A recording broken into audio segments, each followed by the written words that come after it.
La fiesta... Rico. Se cruzó una flema. Andamos huyendo.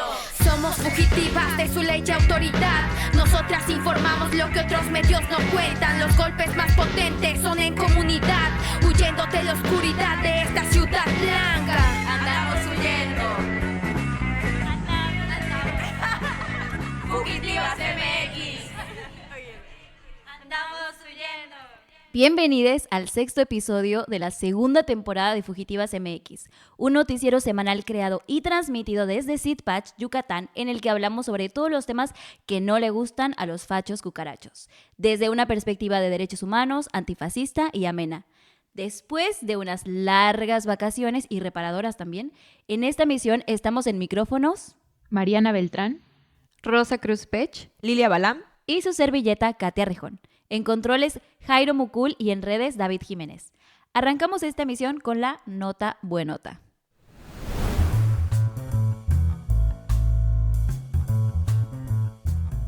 La fiesta es un elemento político para la población LGBTIQ+. En México, las personas trans y los hombres gay se hicieron públicamente visibles justamente con la redada de una fiesta conocida en la historia como el Baile de los 41. Por eso, cuando hablamos de otras formas de hacer protesta, y en especial de la fiesta, les tenemos que preguntar a activistas LGBT.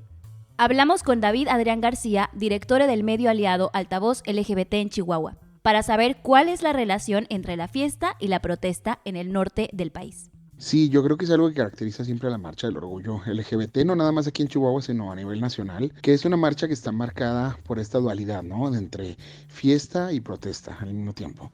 ¿Por qué fiesta? Porque celebramos quiénes somos, celebramos que estamos, porque las personas LGBT nos caracteriza que pues nos solemos organizar, nos solemos reunir alrededor de la fiesta, pero eso también nos genera cierto sentimiento de comunidad, de pertenecer a un grupo.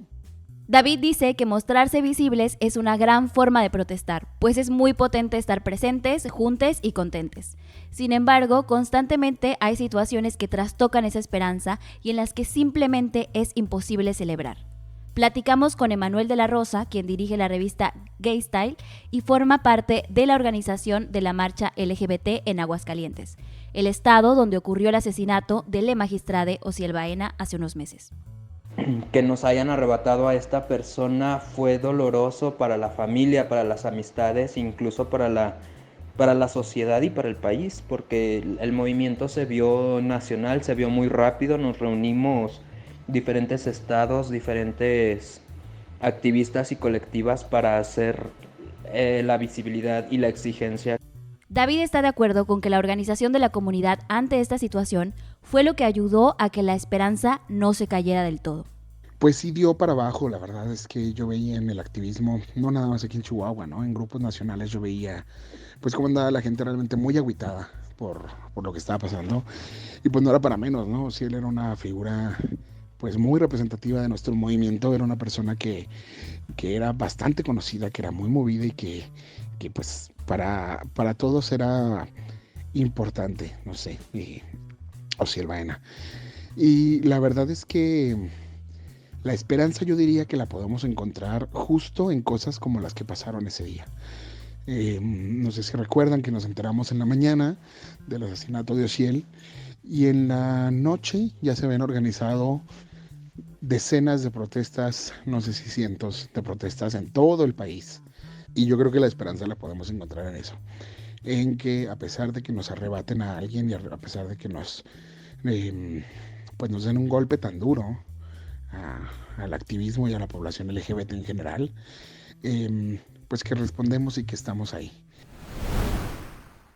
Bueno, creo que esto que nos dice David es muy interesante y ahorita pensaba en un proyecto que hay aquí en Ciudad de México que ya les había contado, se llama Nueva Red de Bailadores y es básicamente un colectivo de personas que crean y han mantenido una comunidad que baila de manera libre, sin costo, sin alcohol, sin acoso y sin competencia, y hacen megabailes libres en lugares públicos de aquí de la Ciudad de México y nunca he podido ir porque creo que me ha dado un poco de pena, pero me llama mucho la atención cómo en los videos que comparten en redes sociales van niños, niñes, personas adultas, jóvenes, y realmente se ven como un espacio que es difícil imaginar, ¿no?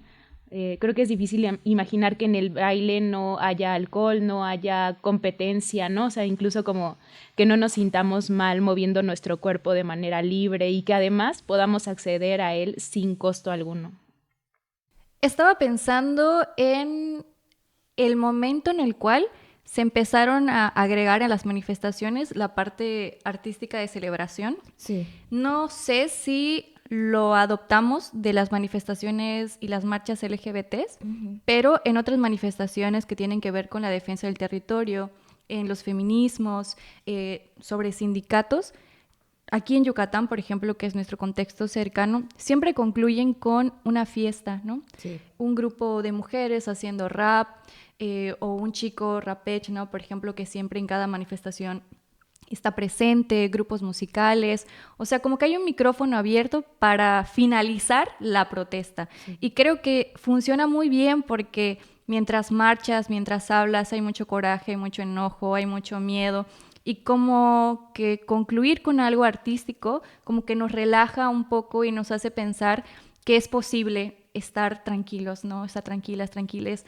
convivir entre las personas que estamos ahí protestando, ¿no? Saber que podemos compartir la rabia, pero también podemos compartir el goce, y que finalmente el goce nos ayuda para decir es posible construir algo sano, algo seguro entre todas las personas. Yo pienso mucho en esta frase de la alegría es la venganza, ¿no? Que suelen utilizar mucho para este tipo de protestas. Nuestra también, venganza, ¿no? es ser felices. Nuestra venganza es ser felices en la madre esa. Y que justo es como que esta idea, ¿no? De que, pues sí, estamos en una situación tensa. La gente que sale a protestar, que salimos a protestar, yo también lo hice en su momento, fuera de las coberturas, pues es porque está exigiendo un derecho, ¿no? Generalmente, porque hay alguna violación, algún derecho de por medio, o porque hay alguna situación de injusticia que pues queremos acabar y tenemos la esperanza de que con esa acción se fomenten otras, ¿no? Y entonces creo que eso también tiene que ver con...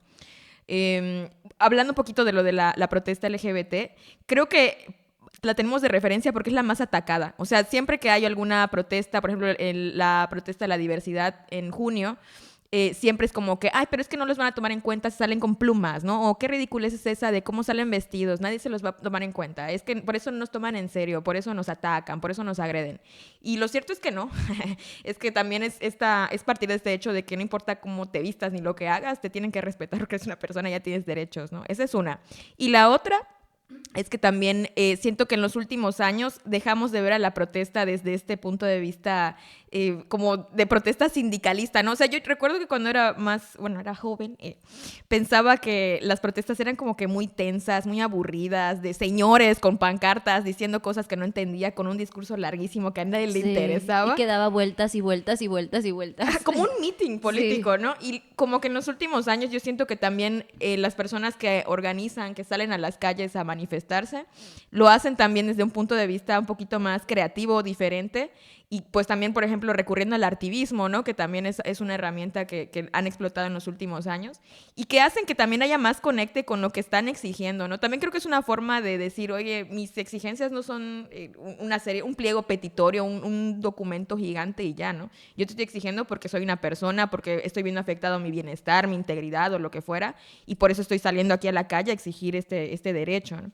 Y justo estaba pensando en una marcha de la población de Ixil, que hicieron el 15 de septiembre pasado en el mismo pueblo, y justo estuvo bien padre porque llevaron mariachi y todos se pusieron a bailar. O sea, como que dices, bueno, también estamos aquí para liberar esta tensión y liberando la tensión bailando y cantando y además unas voces increíbles en Ixil, déjenme decirles, porque incluso un poblador salió a cantar unas rolitas y qué voz. Entonces, como que eso también interesa a la gente que a lo mejor es ajena a esa causa, ¿no? Yo estoy segura que muchas personas que a lo mejor no les interesaba, no se querían involucrar, tuvieron mínimo la curiosidad de qué estaba pasando en esa calle y se acercaron a escuchar esas peticiones. Entonces... Sí, totalmente. Y que creo que las protestas protestas no se tienen que ver siempre como lo que pensamos cuando pensamos en manifestación, como en protesta.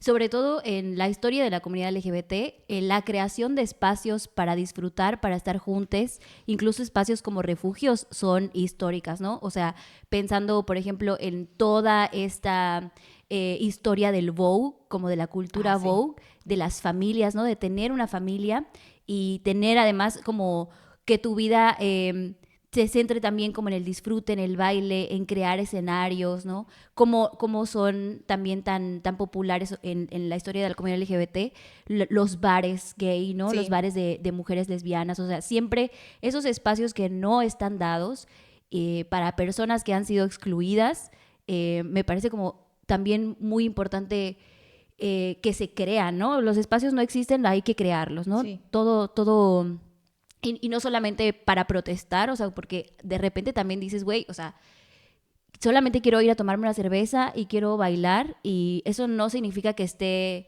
o sea, también es hacer disidencia, también es resistir de alguna manera, pero, o sea, también es muy cansado resistir todo el tiempo. Sí, claro. Todo el tiempo. Y en esos espacios no solamente se crea protestas, sino también se crean relaciones personales, ¿no? Y se cultivan relaciones personales. Sí. Te conoces a ti misma, ¿no? O sea, los espacios de disfrute no son así como lo que pensamos como burgués de, hay un lugar para que yo vea y contemple, ¿no? Son lugares donde se crea comunidad. Sí, es cierto. Sí, yo estaba pensando que, bueno, durante mucho tiempo ha estado relacionado, ¿no? A mí me gusta, por ejemplo, Víctor Jara, Violeta Parra, y siempre han protestado a través de la música. Ajá, de una manifestación artística como es la música. Pero me parece sumamente interesante, ¿no? Desde qué momento se empezaron a unir, porque es cierto lo que dice Lilia, o sea, bueno, las protestas o muchas manifestaciones quedaban en los mítines, ¿no? En realizar estos discursos, ¿no? Y se concluía y cada quien se iba, ¿no? Entonces creo que también, no sé si tiene mucho que ver como que la parte de la inclusión de la juventud, a las protestas, o quizá el darnos cuenta que pararnos frente a un palacio quizá no terminaba de llevar un mensaje para todas las personas, y teníamos que buscar otros métodos para poder llegar a la gente a través de fanzine, de dibujos, de obras de teatro. No sé, como bien dice Katy, casi existir y caminar ya es una forma de protestar cuando eres una persona que sus derechos son vulnerados todo el tiempo. Uh-huh. Marianita, nos vas a tener que llevar cuando vayamos a Ciudad de México a ese espacio, si es que se puede, si es que es posible. Sí, claro. A donde ustedes quieran las llevo. Huyendo de Yucatán.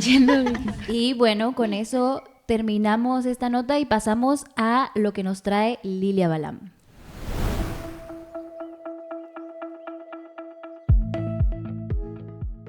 No es un secreto la cifra alarmante de fallecimientos por suicidio en Yucatán. De acuerdo con el INEGI, en 2022 el estado fue el segundo a nivel nacional con la mayor tasa de muertes por lesiones autoinfligidas.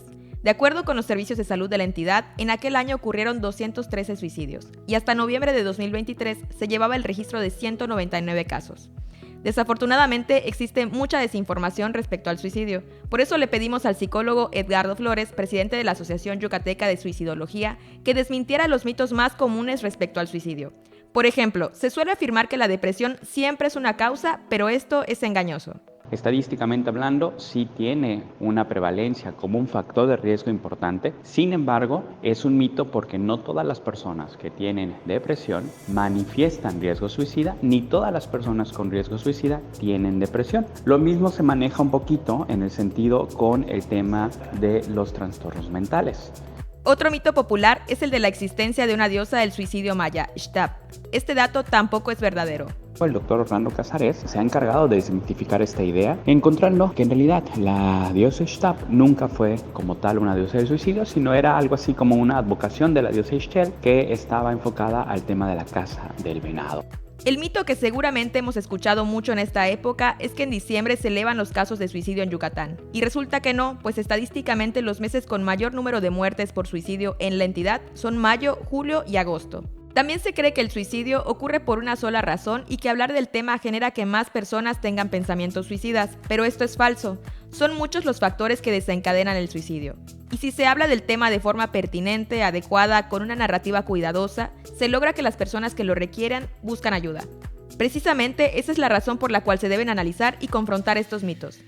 Creo que refleja justo ese desconocimiento que hay en torno al tema, ese miedo, ese tabú, ese estigma que históricamente se ha presentado. Cuando se hace una revisión histórica de cómo se ha percibido el suicidio, uno puede encontrar mucho de lo que aún hoy se afirma en algún momento histórico. Es importante plantear que hay que abordar este tema desde posiciones actualizadas, que desde esta evidencia científica nos permita abordarlo de forma pertinente para poder impactar de forma significativa. Aunque estos datos sabrosos no son precisamente alegres, siempre resulta útil conocer el verdadero panorama. Solo así podemos contribuir de manera efectiva a resolver un problema.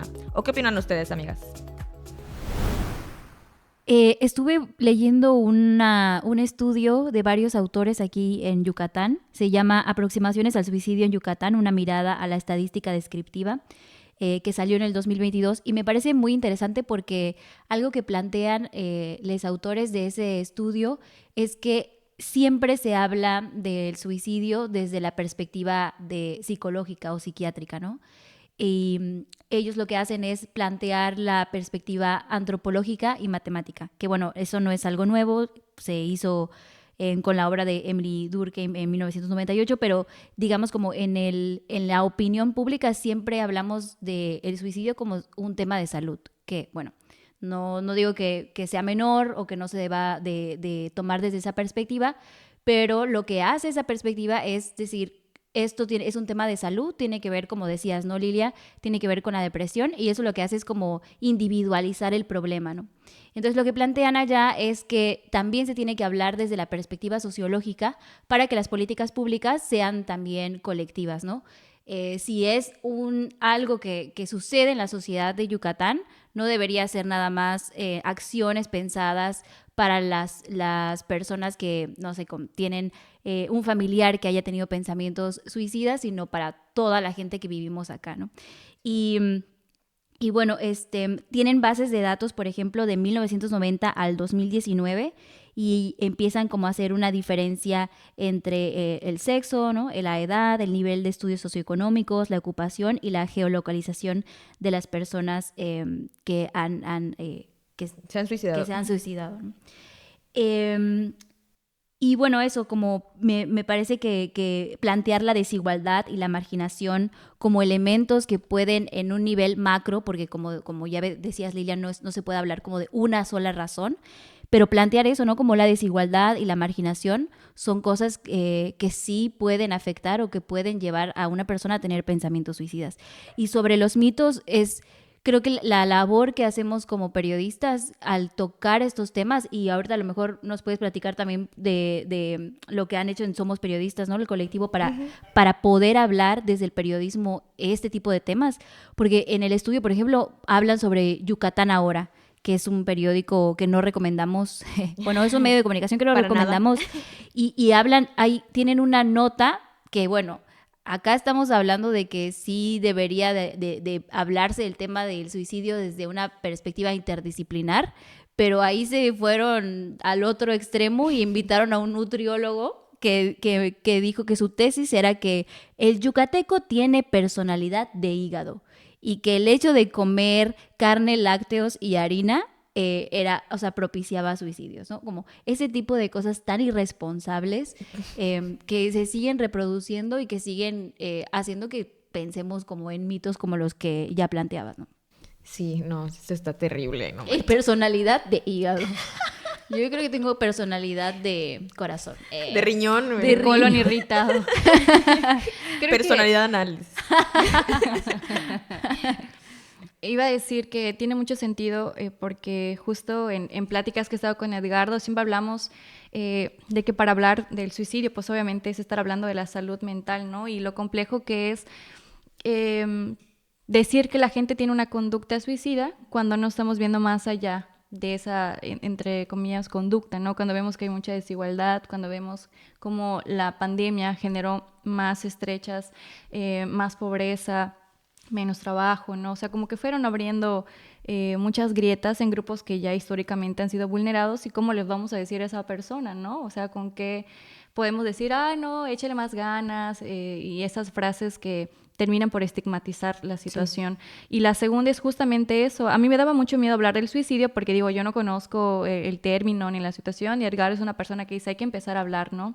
En todas las esferas, no necesitas ser psicólogo, pero hacerlo, por supuesto, que con la responsabilidad, ¿no? O sea, no solo decir que somos un hígado, pero sí, y tampoco tener la mirada como algo, como un crimen, ¿no? Criminalizar el suicidio, porque finalmente, pues son personas que tuvieron una muerte resultado de una complejidad, ¿no? No se quitaron la vida, como es una frase que habitualmente usamos, sino murió por suicidio, murió por una condición que muchas veces va más allá de lo médico, como dice Katy, ¿no? Sino va más allá de cuál es el entorno social que está ocasionando, y podemos voltear a ver aquí en Yucatán, porque somos, primer lugar. Ahorita me parece que ya estamos en el segundo. En segundo lugar,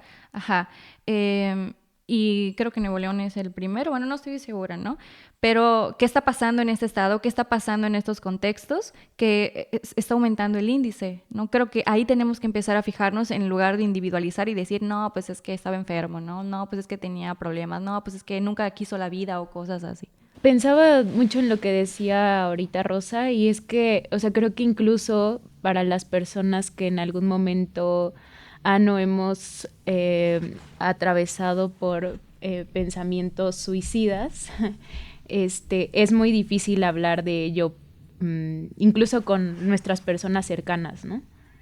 Porque creo que es muy creo que es muy difícil incluso para, o sea, como un ejercicio personal, reconocer que tienes ese tipo de pensamientos y pues darle la validez que tiene, también por el peso y el estigma que existe en la sociedad hacia las personas que en algún momento han tenido ese tipo de pensamientos, ¿no? Que se han preguntado cosas referente a la muerte. Y pensaba mucho en un post que hizo hace poco Laboratorio Afectivo, que decía algo así como, y que va muy encadenado a lo que tú decías, Katy, sobre que no nos asusta hablar de salud mental, pero sí creer que es algo que solo debe procurarse desde la individualidad, ¿no? Y también pensaba mucho en Gaspar Baquedano y en su programa integral de atención al suicidio, que pues era un psiquiatra muy importante en el estado y que falleció, me parece que en 2022, 2023, el año pasado, no me acuerdo, y que en conjunto con Murmurante Teatro hicieron un documental que se llama Los bordes del abismo, y una de las principales preguntas que se hacían y que me parece que tiene que ver mucho con el tema de hoy en cuanto a la tristeza, ¿no? Y como también ver cómo se puede seguir o cómo se puede reconstruir la vida tras el suicidio de un ser querido, ¿no? Y creo que ese documental pues es muy importante porque son los relatos personales de las familias que sobrevivieron a la pérdida de un ser querido por suicidio. Sí, yo creo que en esta situación, como, bueno, un poquito retomando lo que estaban comentando, justo Yucatán en el 2022 fue el segundo lugar en este tema, y justamente creo que surge de este tabú también de hablar de estos asuntos, del tabú de reconocer que estás teniendo pensamientos suicidas, o que conoces a alguien que los tuvo, o que conoces a alguien que se suicidó. Entonces también está el hecho de, como que del tabú pasó a la criminalización por alguna razón, yo no sé cuál exactamente.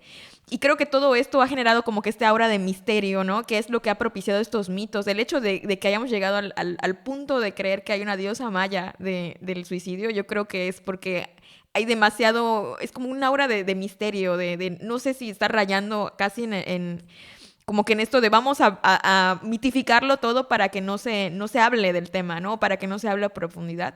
Lo cierto es que sí, lo que es necesario son estrategias integrales, y creo que también aquí en Yucatán tenemos un rezago muy increíble en el caso del cuidado de la salud mental. Ya lo hemos hablado antes, creo que es un tema que hablamos todos los días, y pues justamente, ¿no? Por ejemplo, la Ley de Salud Mental fue publicada en 2018, se reformó en el 2019, pero la fecha no es cumplida a cabalidad, ¿no? Y fue como que el único esfuerzo. Y Edgardo estaba platicándonos que el año pasado se buscó impulsar una ley para la prevención del suicidio, pero no hubo avances en ese proyecto. Entonces, aquí el chiste es que sí hay algunos esfuerzos que se están haciendo, pero la mayoría son aislados, ¿no?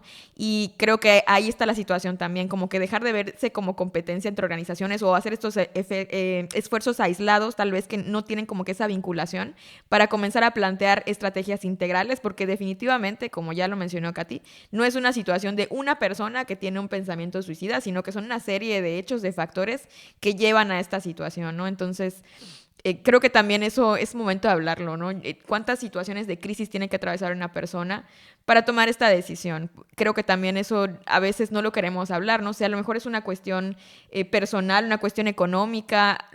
Aquí es muy difícil que una persona te diga, estoy en bancarrota, me está llevando a la fregada, me vienen a cobrar todos los días los cobratarios de Coppel o de Electra y me mentan la madre desde la puerta de mi casa, todos los vecinos saben que estoy endeudada. Y no lo dices porque tienes que estar bien, ¿no? Porque tienes que fingir que todo está fabuloso, que tu vida es plena. Y lidiar con eso no es fácil, ¿no? Entonces, creo que también son otras situaciones que o están criminalizadas o son un tabú. Y estamos siempre en esta como que sociedad de la farsa tratando de mantener algo que se está volviendo insostenible, ¿no? Sí, el hecho de que sepamos que las personas que tienen pensamientos suicidas no están solas y que podemos hacer algo al respecto también es darnos un poco de esperanza de si nos organizamos, acabamos con, bueno, no acabamos, pero intentamos que... Mitigamos al menos esta situación. Claro. Y también recordar que es una responsabilidad del Estado el tema de la salud. Sí. Mental. Por supuesto. Sí. Y pues de paso, ¿no?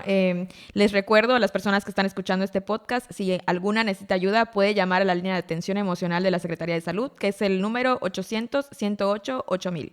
Y la Asociación Yucateca de Suicidología cuenta con un directorio para localizar organizaciones que brindan estos servicios de asesoría en salud mental. Si lo requieren, igual pueden escribirnos en nuestras redes sociales. Con mucho gusto les vamos a proporcionar este directorio y podemos canalizarlos con esta asociación o con algunas de las otras que, como les repito, están haciendo todo su esfuerzo y también quieren pues lograr integrar estas soluciones que están aportando por su cuenta. Y con eso nos vamos a la última nota que nos trae Mariana Beltrán.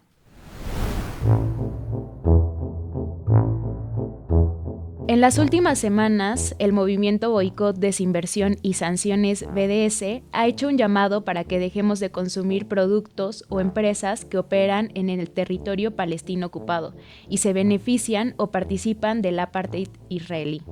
Fugitivas habló con Ana Rosa Moreno, quien es parte del BDS en México, y esto nos explicó. Como ustedes sabrán, muchas compañías internacionales apoyan y encubren las violaciones al derecho internacional que comete Israel sobre Palestina, principalmente al operar en las colonias ilegales, o sea, en el territorio palestino ocupado, y hacer contratos tanto con el gobierno como con el ejército israelí. Entonces, el boicot económico lo que hace es ejercer presión sobre Israel para que éste respete el derecho internacional y también acate las resoluciones que han salido de la Organización de las Naciones Unidas, pero también busca persuadir a las compañías internacionales privadas de poner fin a su complicidad con los crímenes de Israel. Como ustedes saben, la economía israelí es particularmente dependiente al comercio y a las inversiones exteriores, lo cual la hace especialmente susceptible al boicot económico internacional. Muchas compañías internacionales, en el caso de México la Cemex, pero también norteamericanas como Siemens, Caterpillar, Amazon, Burger King, AXA y HP, lucran ayudando a Israel a mantener su sistema de apartheid y su colonialismo de asentamientos. ¿Y qué creen? Empresas como McDonald's y Starbucks han admitido que el boicot a causa de su apoyo a Israel ha tenido un impacto comercial significativo. Por ejemplo, las acciones de America Restaurants International PLC, operador franquiciada en Medio Oriente de KFC, Pizza Hut, Krispy Kreme, Hardee's, cayeron un 27% en la bolsa saudita en los meses posteriores al inicio de la guerra, o sea, en octubre de 2023. Asimismo, en diciembre, el movimiento BDS celebró que la marca Puma no renovara su contrato con la Asociación de Fútbol de Israel, la IFA, después de ser blanco de una campaña mundial para su boicot desde 2018. Acá celebramos estas acciones de organización que desde 2005 abogan por el fin de la colonización en tierras palestinas ocupadas por Israel. Boicot a empresas grandes me parece que es una noticia bastante alegre y creo que lo que más me gusta de este movimiento, bueno, que creo que además tendría que ser un ejemplo para otras protestas, es que son cosas muy concretas que las personas pueden hacer, ¿no? Como volviendo a esto del poder del consumidor, o sea, sí podemos hacer algo, ¿no? Y si estamos scrolleando en internet y vemos las noticias y creemos que nada más compartiéndolo es lo único que podemos hacer, pues este movimiento nos dice que no, que hay muchas otras cosas concretas en las que nos podemos involucrar y pues eso me parece súper, súper chido. Hay una entrevista que hizo una periodista argentina que quiero mucho porque además es mi jefa, que se llama Mile. Le hizo una entrevista a una activista queer palestina que se llama Gadir Shafi, y ella habla mucho sobre el pink washing que hace Israel, ¿no? Sí. Y que tiene todo que ver con todo este marketing de hacer pasar al ejército israelí como personas alegres y que están luchando por ti, ¿no? Hay una foto horrible de un soldado israelí agarrando la bandera de LGBT y diciendo así como que básicamente que lo que está haciendo es por la libertad de las personas queer, ¿no? Y lo que dice esta activista queer es que nunca ha sido así, que para las personas queers de Palestina ambas identidades están entrelazadas, ¿no? Y que ella, por ejemplo, que ha vivido, ella me parece que, pues como es en inglés, no recuerdo cuáles eran los pronombres, pero bueno, Gadir decía que cuando llegó a Israel hace muchos años y intentó como entrar como a movimientos queer de Israel, le decían, puede ser una persona queer de israelí, pero no puede ser una persona queer palestina, ¿no? Entonces, ahí, o sea, el pinkwashing que hace de decir que Israel es el paraíso LGBT es una mentira, porque, o al menos no para las personas de Palestina. El pinkwashing o el racismo, ¿no? También debemos recordar que pues, Israel ha creado y mantiene un régimen institucionalizado de opresión y dominación sistemática sobre pues, la población palestina. Y un poco de contexto, pues sabemos desde su creación en 1948, se ha expresado desde políticas establecer una hegemonía demográfica judía que maximiza su control sobre la tierra, beneficiando a la población israelí judía, al tiempo que minimiza el número de personas en Palestina, y no solo eso, sino que destruye sus derechos.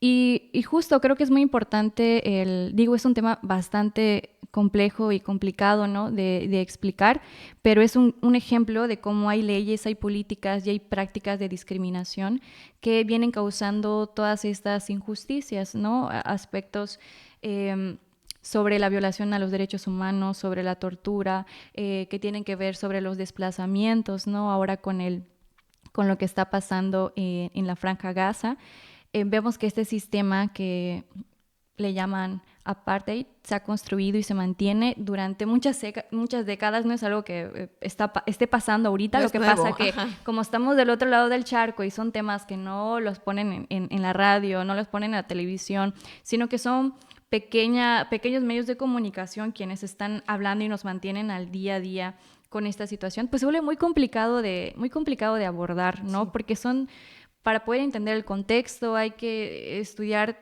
muchas décadas, desde 1948, 1967, cómo el territorio tiene mucho que ver con esta situación, pues eso lo vuelve sumamente inaccesible para la gente que estamos como que fuera del contexto, pero por ejemplo, ahorita estamos escuchando mucho lo que pasa en la Franja Gaza. Amnistía Internacional tiene un informe sobre ese tema que es muy claro, ¿no? Lo recomiendo como una primera lectura para entenderla, donde nos da algunas cifras, ¿no? Nos dice, por ejemplo, en Gaza el 38% de la población vive en situación de pobreza, el 54% de los habitantes padecen inseguridad alimentaria y más del 75% son beneficiarios de ayuda. El 35% de las tierras agrícolas y el 85% de sus aguas de pesca son total o parcialmente inaccesibles, y más del 90% del agua del acuífero de Gaza no es potable. alrededor de un tercio de los artículos de la lista de medicamentos esenciales están agotados. O sea, allá vemos que hay una situación bastante tensa de violencia, de tortura sistemática, y vemos un completo silencio por parte de organizaciones internacionales, ¿no?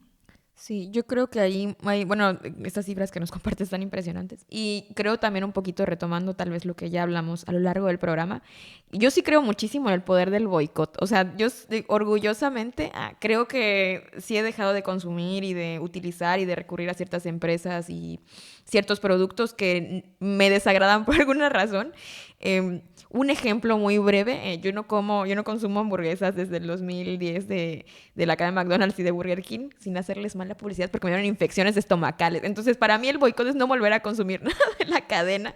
Yo no tomo Coca-Cola desde el 2009.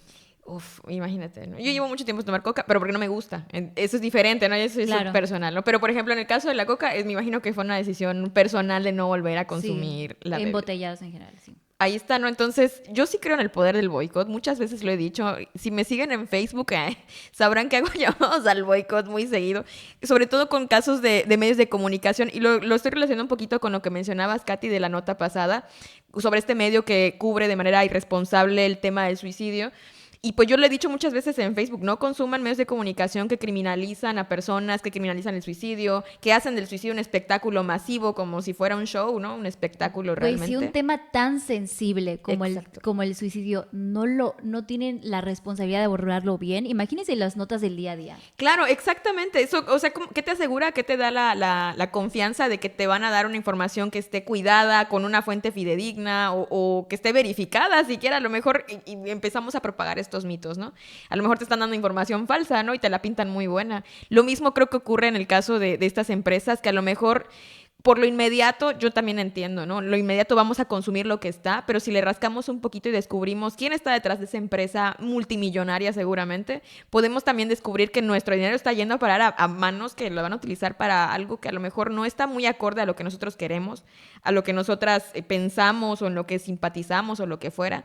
Y pues tenemos el poder de elección, ¿no? O sea, si ya el sistema nos puso a esta empresa millonaria aquí en la puerta y te dice tienes que consumirlo porque es lo más cercano, porque es lo más barato en este momento, porque no tienes tiempo de cocinar, por lo que fuera, uno puede decir, no, pues ¿sabes qué? Decido no consumirla esto y me voy a ir al mercado a comprarme una torta o lo que fuera. O sea, no sé, creo que, aunque sea poquito, como decían en el libro de Mafalda, ¿no?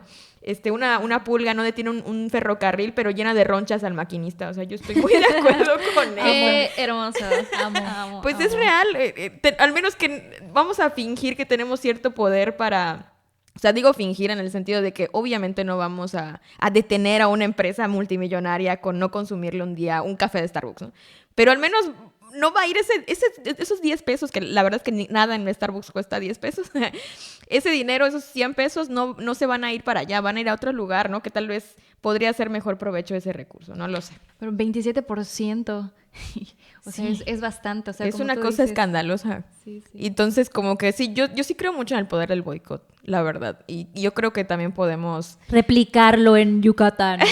Adiós, Quequén. Vamos a hacer Agárrense. una lista. Ay, espérame. Agárrense Starbucks. Y si no, pues yo creo que Krispy también Kreme. es satisfactorio cuando tú dices, yo estoy boicoteando personalmente. O sea, yo no, de mi cartera, no No va voy a a ir a salir. parar para allá. Ajá. Sí. Ni es tan bueno su café. Este es el inicio del fin del imperio de Quequén. No, pero, o sea, algo que estaba pensando, o sea, bueno, no que estaba pensando, sino que más bien, o sea, sí, y concuerdo mucho con Lilia, ¿no? Y también, o sea, estaba pensando en que la lucha del pueblo palestino nos puede parecer muy aislada de nuestra realidad, pero en realidad Ajena, ¿no? está fundamentada en las mismas cosas que otras luchas que están cerca de nosotros, ¿no? Pensaba, por ejemplo, en que en el despojo que ha tenido el pueblo palestino durante todos estos años, también está muy relacionado, por ejemplo,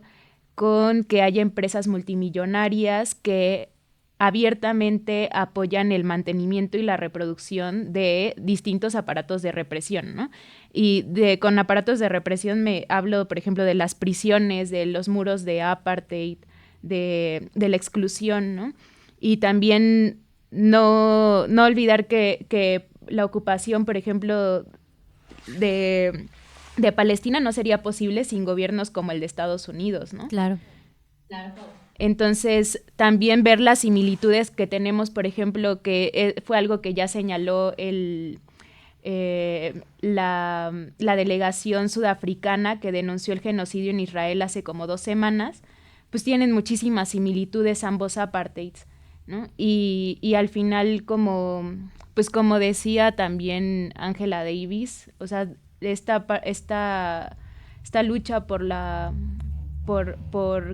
que dejen de ocupar territorio palestino al final está muy relacionado con el racismo, con las cárceles, y si queremos acabar con la industria penitenciaria, pues también tenemos que acabar con el apartheid y con la ocupación y denunciar la ocupación en Palestina, ¿no? Sí, no olvidar que además uno de los primeros países que rompió relaciones con Israel fue el pueblo de Bolivia, justamente por las mismas razones, porque encontraban muchas similitudes con su propio gobierno, y bueno, qué chido que un gobierno latinoamericano fue de los primeros en posicionarse así. Es el trauma, güey, el poder del trauma, pero es cierto, o sea, es real, o sea, es que de algo tiene que servir, digamos, ¿no? Como dicen, el daño humano tiene que servir de algo, y pues yo creo que también, si ya pasaste por una historia similar, lo que menos vas a querer es que se repita en cualquier punto del mundo, porque vamos a verlo como el ascenso de la derecha, ¿no? Si seguimos con esto haciéndonos ciegos de que no pasa nada, ciegas, de que no pasa esta situación, lo cierto es que se va a seguir repitiendo y repitiendo y repitiendo. Y se sigue repitiendo actualmente en todos los países latinoamericanos. Exactamente. Pero sí, justo lo que dice Mariana, estaba pensando igual en ahorita las protestas que están haciendo para que no salga la cervecería en Jurucma. Sí. La ¿no? Heineken. No, es en Canacín. En Canacín. Boicot a Heineken. Ahorita lo Desde ya. Sí, ¿no? Bueno, había escuchado Junucumá, pero como ustedes, es nuestro contexto aquí cercano, cerquita, y quizá muchas personas no lo hemos escuchado, ¿no? No sabemos qué está sucediendo. Lo de Quequén, por ejemplo, creo que cobró mucho impulso, pero vaya, sigue ocurriendo, se sigue en lucha. El tema, pues lo hemos hablado de las inmobiliarias y toda esta situación que está inspirada bajo el mismo sistema racista de despojo, es lo mismo, se va reproduciendo en diferentes escenarios, diferentes contextos, pero vaya, es la misma maquinaria que se está usando, ¿no? Y sí podemos protestar contra QFC, contra Pizza Hut y demás, pero también aquí en nuestro contexto cercano, ¿de qué manera podemos, como dice Lilia, boicotear a las empresas que nos están despojando sin que nos estemos dando cuenta? En efecto, nada más, pequeña nota, es justo el proyecto de la Heineken en Canacín. Canacín. Es ahí donde se están organizando ya, porque pues se viene la cervecera y se viene por el agua, evidentemente, y por el territorio. Nuevas luchas. Pues ya saben, boicot, empieza el boicot en Yucatán, regresamos bravas. Bueno, con esto concluimos esta emisión de Las Fugitivas MX, podcast informativo desde el sureste de México para el mundo. Si les gustó, síganos en Instagram, Twitter, Facebook y TikTok como @fugitivasmx, y también pueden encontrar a la equipa como Rosa Cruz Pech en Facebook, Twitter e Instagram. @Nefelibata Forever en todos lados. M4R Volcán, Omar Volcán, igual en todos lados. A mí me pueden encontrar como @Ola de Fuego en Instagram y Katia Re con @E en Twitter. A David lo pueden encontrar como FR-Toledo en Instagram y FR-Toledo99 en Twitter. Agradecemos a Jairo Mucul de Pata de Perro Films y a David Jiménez tras bambalinas. Y antes de irte, pícale al botón de seguir en Spotify, suscríbete a nuestro canal de YouTube e inclúyete en la chisma de nuestro canal de WhatsApp. Nos vemos la próxima semana y no olviden huir de la tristeza.